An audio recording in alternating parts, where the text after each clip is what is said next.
जय श्री कृष्णा, राधे राधे, हरि बोल। सभी भक्तों को वरुथनी एकादशी की बहुत सारी शुभकामनाएं। आइए मिलकर श्रवण करते हैं वरुथनी एकादशी की पावन कथा। हरे कृष्णा। युधिष्ठिर ने पूछा, भगवान, बैसाख माह के कृष्ण पक्ष की एकादशी का नाम तथा इसकी विधि क्या है? उसके कौन से फल की प्राप्ति होती है, सो कहिए।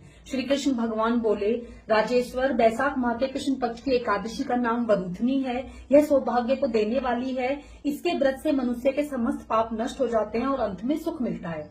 वरुथनी के व्रत से प्रभाव से ही राजा मध्यांता स्वर्ग को गए थे। वरुथनी एकादशी के व्रत का फल 10,000 वर्ष तक तपस्या करने के फल के बराबर है। कुरुक्षेत्र में सूर्य ग्रहण के समय जो एक बार स्वर्ण दान करने का फल मिलता है, वही फल वरुथनी एकादशी के व्रत करने से मिलता है।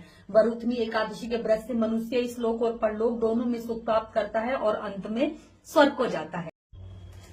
कांसे के बर्तनों में भोजन करना, मांस, मसूर की दाल, चना, कोदो, शाक, मधु, शहद, दूसरों का अन्न, दूसरी बार भोजन करना, स्त्री के साथ संग या अन्य किसी के साथ मैथुन करना। उस दिन जुआ नहीं खेलना चाहिए तथा शयन नहीं करना चाहिए। उस दिन पान खाना, दातून करना, दूसरों की निंदा करना और पापियों के साथ बातचीत भी नहीं करनी चाहिए। उस दिन क्रोध, मिथ्या भाषण का त्याग कर देना चाहिए। इस व्रत में नमक, तेल तथा अन्न वर्जित है। और हे राजन, जो मनुष्य इस एकादशी को विधिवत करते हैं उनको स्वर्गलोक की प्राप्ति होती है। इस व्रत के महात्म्य को पढ़ने से 1000 गोदान का फल मिलता है। इसका फल गंगा में स्नान करने के फल से भी अधिक है। आइए जानते हैं कथा का सार।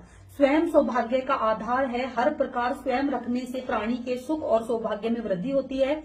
यदि व्यक्ति में संयम नहीं है तो उसके द्वारा किए गए तप, त्याग व भक्ति, पूजा आदि सभी प्रभावहीन हो जाते हैं। शास्त्रों में कहा गया है कि हाथी का दान घोड़े के दान से और घोड़े के दान से भी उत्तम दान भूमि का दान है। उसमें उत्तम तिलों का दान है। तिल से स्वर्ण का दान और स्वर्ण से अन्न का दान श्रेष्ठ है। संसार में अन्नदान के बराबर कोई दान नहीं है। अन्नदान से पितृ देवता, मनुष्य आदि सब तृप्त हो जाते हैं। शास्त्रों में अन्नदान कन्यादान के बराबर मान्य गया है। वरुथनी एकादशी के व्रत से अन्न और कन्यादान का फल मिलता है। जो मनुष्य लाभ के वश में होकर कन्या का धन ले लेते हैं, वे प्रलय के अंत तक नरक में पड़े रहते हैं या उनको अगले जन्म में विलाप का जन्म ग्रहण करना पड़ता है। जो मनुष्य प्रेम से एवं धन सहित कन्यादान करते हैं, उनके पुण्य को चित्रगुप्त भी लिखने में असमर्थ हैं। जो मनुष्य इस वरुथनी एकादशी का व्रत करते हैं, उनको कन्यादान का फल मिलता है। वरुथनी एकादशी का व्रत करने वाले को 10वीं तिथि को निम्नलिखित 10 वस्तुओं का त्याग कर देना चाहिए। ये थी वरुथनी एकादशी की पावन कथा।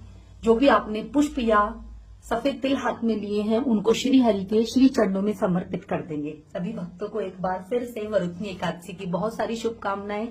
चलिए थोड़ा हरि कीर्तन करते हैं। श्रीमन नारायण नारायण हरि हरि, भजमन नारायण नारायण हरि हरि, हरि ओम नमो नारायणा नारायणा, हरि ओम नमो नारायणा। जय श्री कृष्ण, राधे राधे, हरि बोल।